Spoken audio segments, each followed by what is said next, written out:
اللہ رب العزت فرماتا ہے کہ میرا بندہ نوافل کے ذریعے سے میرے قریب ہوتا جاتا ہے یہاں تک کہ میں اس سے محبت کرنے لگتا ہوں۔ جب میں اس سے محبت کرنے لگتا ہوں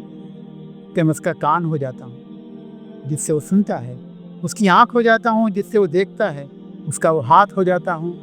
جس سے وہ پکڑتا ہے، اس کا وہ پاؤں ہو جاتا ہوں جس سے وہ چلتا ہے۔ اگر وہ مجھ سے مانگے گا تو میں اسے دوں گا، اور اگر میری پناہ میں آنا چاہے گا تو میں اسے اپنی پناہ میں لے لوں گا۔ کہ بخاری کی روایت ہے۔ آپ سوچئے اللہ تعالیٰ کتنا مہربان ہے اپنے بندوں کے اوپر، کہ اللہ تعالیٰ یہ کہتا ہے، بندے کی کیفیت کو بیان کرتا ہے کہ نوافل کی کثرت سے، اور خاص طور سے نوافل میں آخری پہر کی عبادتوں میں،